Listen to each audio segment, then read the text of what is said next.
तो मैं डॉक्टर पवन ओबराय आप सभी का स्वागत करता हूं अपने YouTube channel study with doctor Pawan Oberoi पर।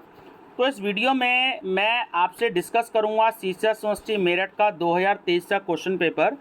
जिन स्टूडेंट्स के पास सोशियोलॉजी है तो उनका जो पेपर है क्लासिफिकेशन इन सोशियोलॉजी, तो ये एमए सेकेंड ईयर प्राइवेट में पेपर है। और प्राइवेट में मैं आपको बता दूं सीसीएस यूनिवर्सिटी मेरठ में और माँ शाकुंभरी यूनिवर्सिटी सहारनपुर में प्राइवेट के पेपर एमसीक्यूज बेस्ड होते हैं, सारे के सारे पेपर। और एमकॉम भी है, तो एमकॉम भी जो है प्राइवेट होता है, सारे पेपर एमसीक्यूज बेस्ड होते हैं। तो नमस्कार स्टूडेंट्स, मैं स्वागत करता हूं डॉक्टर पवन ओबराय आप सभी का अपने YouTube channel study with doctor Pawan Oberoi पर।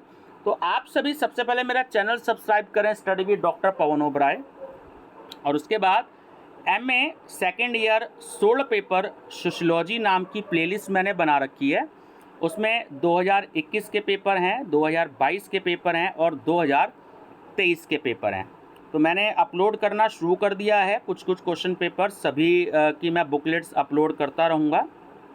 आप सभी पीडीएफ चाहते हैं तो मेरा व्हाट्सएप नंबर 6396242878 है, डिस्क्रिप्शन बॉक्स में भी दिया है, केवल मैसेज कीजिएगा।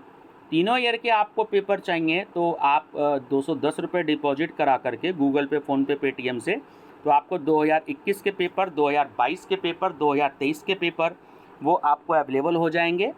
और सहारनपुर यूनिवर्सिटी के भी अगर आपको चाहिए तो 280 रुपये आप दे करके 4 क्वेश्चन पेपर ले सकते हैं, यानी कि 400 क्वेश्चन पेपर, 400 क्वेश्चंस हर एक सब्जेक्ट में ले सकते हैं आपके सातों के सातों सब्जेक्ट में। तो बहुत सारे स्टूडेंट्स डिमांड करते हैं कि सर हमें पीडीएफ दे दीजिए, तो व्हाट्सएप नंबर पे केवल मैसेज करें, फ़ोन ना करें, समय कम मिल पाता है तो इसलिए मैं बात नहीं कर पाता हूँ। ठीक है स्टूडेंट्स, चलिए तो हिंदी इंग्लिश दोनों में ये बुकलेट है, पी सीरीज़ मेरे को अवेलेबल हुई है तो मैंने इसे ही सॉल्व मैं इसको आपको करा रहा हूँ। आंसर आपके सीसीएस यूनिवर्सिटी की आंसर की पे बेस्ड है। अगर उसी में कोई क्वेश्चन का आंसर गलत हो तो मैं माफ़ी चाहूँगा इस चीज़ के लिए आप सभी से। तो इंग्लिश मीडियम वाले स्टूडेंट्स को वीडियो से या पीडीएफ से बहुत हेल्प मिलती है, क्योंकि इंग्लिश मीडियम में क्वेश्चंस एमए के अवेलेबल नहीं हैं मार्केट में। हिंदी में तो कुछ अवेलेबल है स्टडी मटेरियल, बट हिंदी में, इंग्लिश में नहीं है। तो चलिए नंबर फर्स्ट क्वेश्चन है आपका, हम केवल क्वेश्चन और आंसर का डिस्कस करेंगे स्टूडेंट्स, बहुत डिटेल में नहीं बताऊंगा क्योंकि 100 क्वेश्चन है तो लगभग 40-45 मिनट की वीडियो बन जाती है, अपलोडिंग में भी बहुत समय लगता है। समाजशास्त्र में कौन सा एक वर्गीकरण का आधार है? तो सामान्यताएं और सदृश्यताएं दोनों होती हैं, तो इसका जो सही आंसर है वो है सी, दोनों, ए एंड बी। वस्तुओं को उनकी समान विशेषताओं के आधार पर एक साथ रखने के प्रकार हेतु किस धारणा का प्रयोग किया जाता है? वर्गीकरण। Option number D. Emile Durkheim किस देश में जन्मा था? फ्रांस में। ठीक है, बहुत इंपॉर्टेंट क्वेश्चन है। The division of labour in society पुस्तक के लेखक कौन हैं? तो वो है option B, Emile Durkheim. Fifth, समाजशास्त्र के पिता यानी कि जनक कौन है? तो कई बार ये क्वेश्चन एग्जाम में आया है, तो वो है अगस्त काम्टे।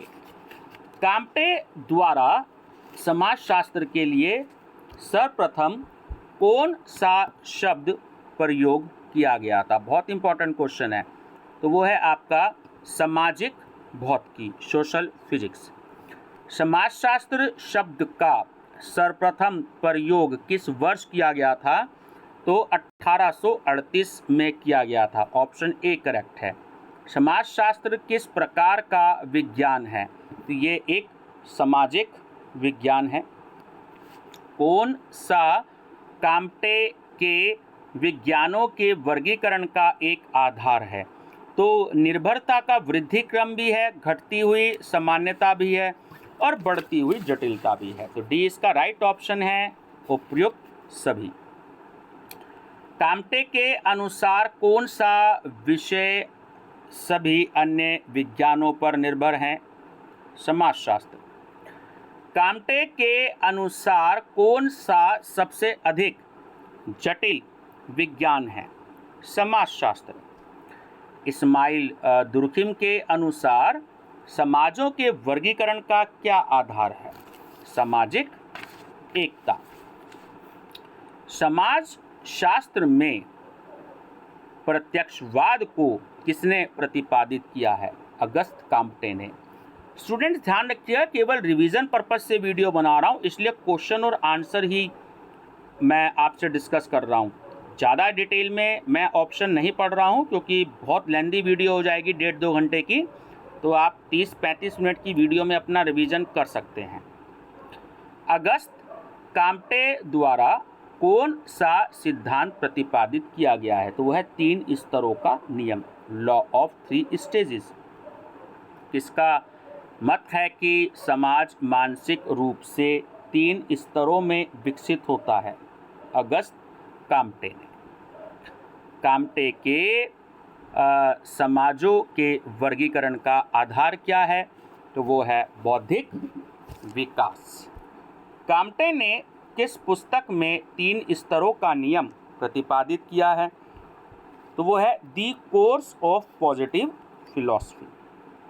समाजों के वर्गीकरण में काम्टे ने किस अवस्था का उल्लेख नहीं किया है? तो वो है उत्तर औद्योगिक, पोस्ट इंडस्ट्रियल। किसने बौद्धिक विकास एवं सामाजिक प्रगति के बीच घनिष्ठ संबंध स्थापित किया है? अगस्त काम्टे ने। कौन सा एक मार्मिक धार्मिक अवस्था से संबंधित नहीं है? तो वो है तार्किक चिंतन। निम्नलिखित में से किसने काम्टे के 3 स्तरों के नियम की आलोचना की है?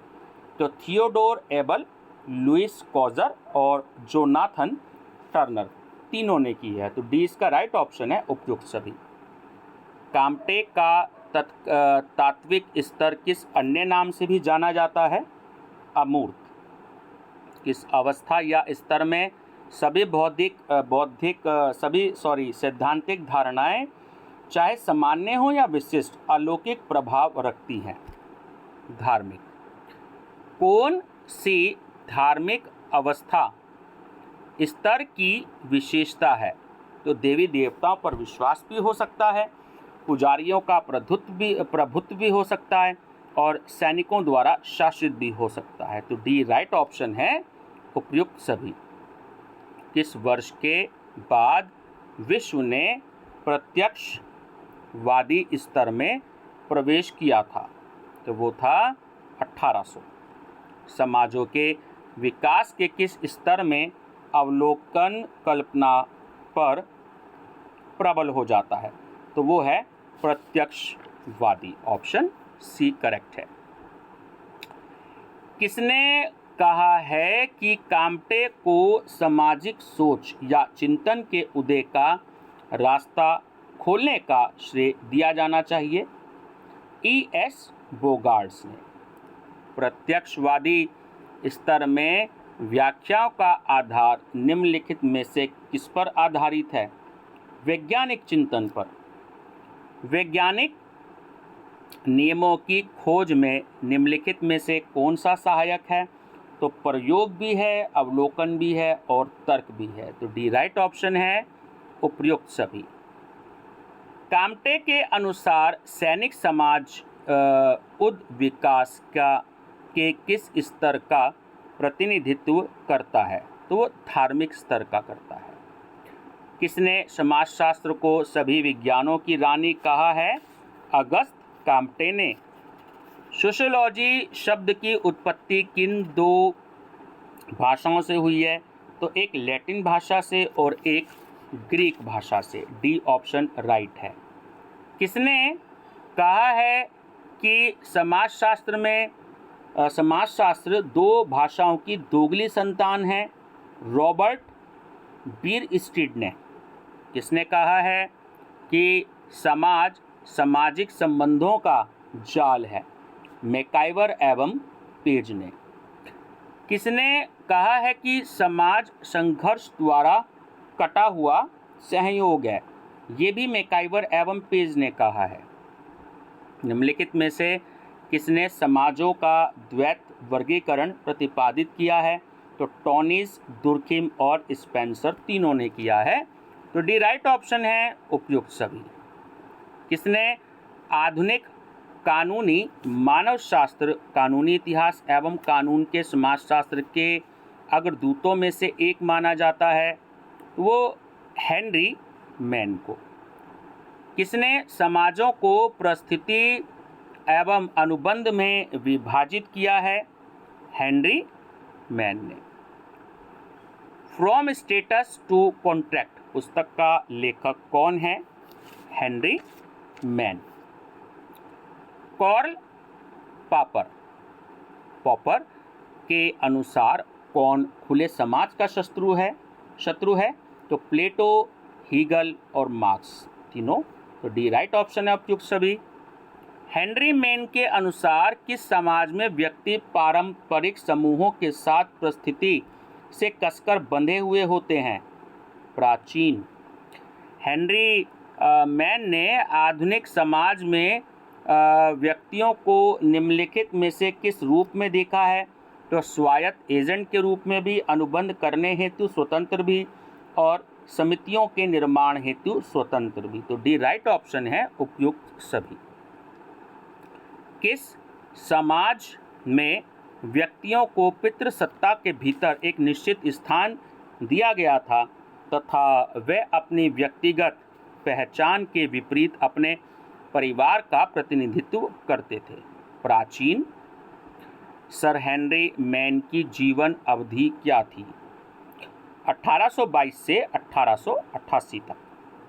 किसने कहा है कि प्रगतिशील समाजों का आंदोलन अब तक परिस्थिति से अनुबंध की ओर आंदोलन रहा है? हेनरी मैन ने। किसने समाजों को जनजातीय एवं खुले समाजों में वर्गीकृत किया है? कार्ल पॉपर ने। किस प्रकार के समाज में व्यक्ति व्यक्तिगत निर्णयों का सामना करते हैं? खुले समाज में। कार्ल पॉपर कौन थे? ये भी बड़ा ही इंपॉर्टेंट क्वेश्चन है। तो वो एक ऑस्ट्रियाई ब्रिटिश दार्शनिक थे। किसने बंद समाजों को धीरे धीरे अधिक खुले समाजों में परिवर्तित करने के लिए प्रेरित किया? तो जनसंख्या वृद्धि, औपनिवेशीकरण और व्यापार तीनों है इसके आंसर। डी राइट ऑप्शन है उपयुक्त सभी। कार्ल पॉपर ने तर्कवाद एवं अतर्कवाद से संबंधित दर्शन को कितने प्रकारों में विभाजित किया है? 5 प्रकारों में। टीबी बाटोमोर के अनुसार समाजों के अधिकांश वर्गीकरण किस पर आधारित हैं? उद्विकास पर। निम्नलिखित में से कौन समाजों के वर्गीकरण से संतुष्ट नहीं है तथा इसके लिए नवीन प्रयास का सुझाव दिया है? टीबी बाटोमोर। ऑप्शन बी जो है वो करेक्ट है। The theory of social and economic organisation पुस्तक का लेखक कौन है? Max weber. ह्यूमन सोसाइटी पुस्तक लेखक किसने लिखी है? तो किंग्सले डेविस। देखिए आपको 8-10 क्वेश्चन जो हैं जरूर आएंगे बुक्स के, है ना। ये 7-8 क्वेश्चन इकट्ठे दिए हैं यहाँ पर एग्जामिनर ने आपको। तो किंग्सले डेविस ह्यूमन सोसाइटी द्वारा लिखी गई है, ठीक है। Sorry, human society Kingsley Davis द्वारा लिखी गई है। Nature and types of sociological theory पुस्तक के लेखक कौन है? वह है Don Martindale. Sociological theory पुस्तक का लेखक कौन है? तो वो है Randolph Collins. Modern sociological theory पुस्तक किसने लिखी? वो लिखी फ्रांसिस एम इब्राहिम ने। Main currents in sociological thought पुस्तक का लेखक कौन है? तो वो है Raymond Aron. Sociology guide to problems and literature पुस्तक का लेखक कौन है? तो वो है टीबी बाटोमोर। मार्क्स के अनुसार अलगाव किस प्रकार के समाज की विशेषता है? तो वो पूंजीवादी समाज की विशेषता है। कौन सा वर्गीकरण क्षेत्र अथवा स्थान पर आधारित है? भौगोलिक, भारत में राज्यों का जनसंख्या के आधार पर वर्गीकरण किस श्रेणी का है? तो वो भी भौगोलिक है आंसर। किसी नगर की जनसंख्या को पुरुषों एवं महिलाओं में वर्गीकृत करना किस प्रकार का घोतक है? तो वो है आपका द्वैत वर्गीकरण, ऑप्शन ए। भौगोलिक वर्गीकरण के लिए कौन सा अन्य शब्द प्रयुक्त होता है? तो क्षेत्रीय वर्गीकरण भी होता है और स्थानीय वर्गीकरण भी होता है। सी इसका राइट ऑप्शन है, ए और बी दोनों। कौन सा वर्गीकरण घटनाओं के घटित होने वाले समय पर आधारित होता है? तो वो है काल क्रमबद्ध। कौन सा वर्गीकरण वर्णनात्मक चरों अथवा गुणों पर आधारित होता है? गुणात्मक। कौन सी एक अच्छे वर्गीकरण की विशेषता है? तो स्पष्टता, स्थायित्व और उपयुक्तता। डी इसका राइट ऑप्शन है, उपयुक्त सभी। कौन सा वर्गीकरण के महत्व का घोतक है? तो तथ्यों की तुलना करना भी, विश्लेषण को सरल बनाना भी और सामग्री को विश्वसनीय बनाना भी। डी इसका राइट ऑप्शन है, उपयुक्त सभी। 69 सामाजिक अनुसंधान में संकलित सामग्री की प्रकृति कैसी होती है? तो वह है अपक्व एवं असंगठित। छात्रों का पिछली कक्षा में प्राप्त श्रेणी के आधार पर वर्गीकरण किस प्रकार के वर्गीकरण का उदाहरण है? तो वो है गणनात्मक, क्वांटिटेटिव। सामान्य लक्षणों के आधार पर वस्तुओं अथवा सत्वों को एक साथ रखने की व्यवस्था के लिए कौन सा शब्द प्रयुक्त होता है? तो वो है वर्गीकरण, क्लासिफिकेशन। किसने सामाजिक समूहों को अंतः समूह एवं बाह्य समूह में वर्गीकृत किया है? W.G. समनर ने। कौन सा एक सामाजिक समूह का उदाहरण नहीं है? तो वो है आयु समूह, एज ग्रुप। व्यक्तियों के संकलन को एक सामाजिक समूह बनने के लिए क्या आवश्यक है? तो अंतरक्रिया भी और संचार भी, है ना। सी इसका राइट ऑप्शन है, ए और बी दोनों। हम की भावना किस प्रकार के समाज समूह की विशेषता है? तो वो अंतः समूह की भी विशेषता है और प्राथमिक समूह की भी विशेषता है। तो सी राइट ऑप्शन है, ए और बी दोनों। किसने सामाजिक समूहों को समावेशन एवं बहिष्करण के आधार पर वर्गीकृत किया है? तो वो है W.G. समनर। समनर के अनुसार वह कौन सा समूह है जिससे कोई संबंधित नहीं है? तो वो है बाह्य समूह। संदर्भ समूह की अवधारणा किसने प्रतिपादित की है? वो की है R.K. मर्टन ने। उस समूह के लिए कौन सा नाम प्रयुक्त होता है जिससे लोग अपनी तुलना करते हैं तथा जो मापन का एक मानक प्रदान करता है? तो वो है संदर्भ समूह। वह महाविद्यालय जिसमें कोई पढ़ता है किस प्रकार के समूह का उदाहरण है? तो वह इन ग्रुप का, यानी अंतः समूह का। किसने सामाजिक मजदूरों को गेमाइनशॉफ्ट एवं गैसेलशॉफ्ट में विभाजित किया है? टॉनीज ने। सामाजिक समूहों का वर्गीकरण का प्रकार, कौन सा प्रकार औद्योगिक समाजों का लक्षण है? तो वो है गेसेलशॉफ्ट।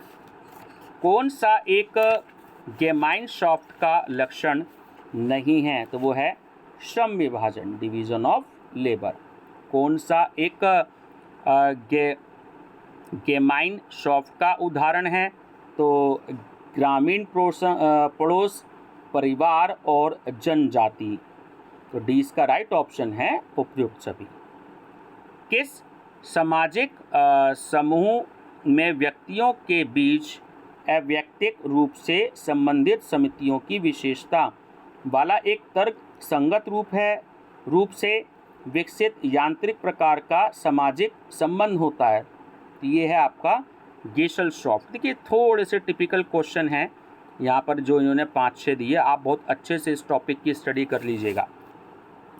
निम्नलिखित में से कौन सामाजिक डार्विनवाद के सिद्धांत के लिए प्रसिद्ध है?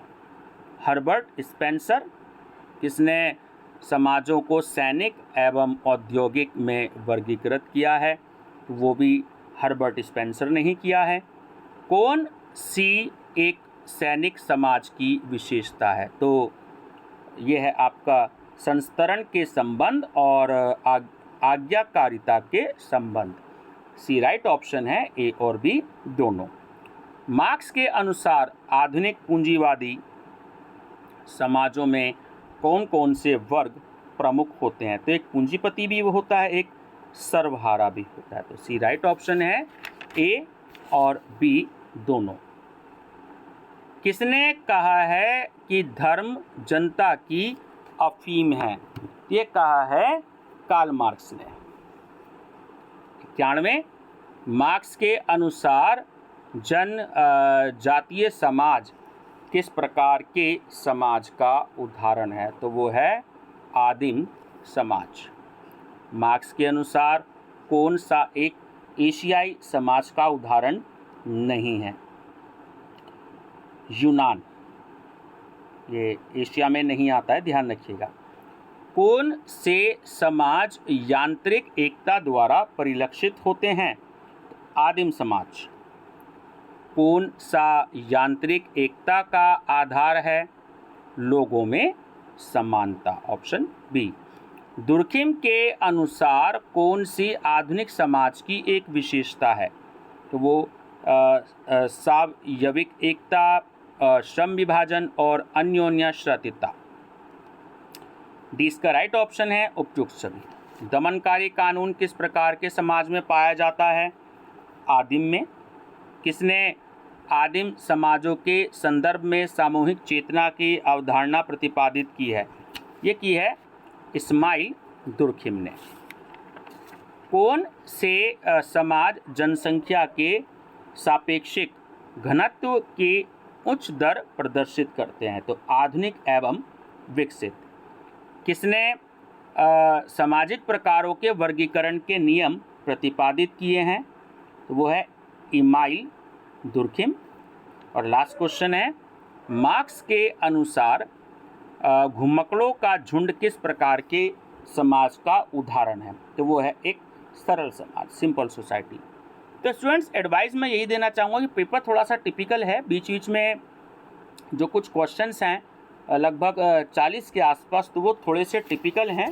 तो आप स्टडी मटेरियल से भी बहुत अच्छे से याद कर लीजिएगा जो भी आपके पास है। और दूसरा 300 क्वेश्चंस मैं इसके ऑलरेडी अपलोड कर चुका हूँ। जैसे ही सहारनपुर यूनिवर्सिटी की भी बुकलेट मेरे पास में आ जाती है, क्योंकि स्टूडेंट्स वहाँ मेरे को भेज देते हैं, तो जैसे ही एग्ज़ाम वहाँ ख़त्म होते हैं तो मैं वहाँ एमए का रेगुलर की बुकलेट और एमए की प्राइवेट की बुकलेट, तो मैं दोनों अपलोड करूँगा। तो बने रहेगा स्टूडेंट्स चैनल पे। और आपके जो दोस्त हैं उनको भी चैनल का लिंक ज़रूर शेयर कर दीजिएगा ताकि उनका भी बेनिफिट हो सके। Thank you, best of luck.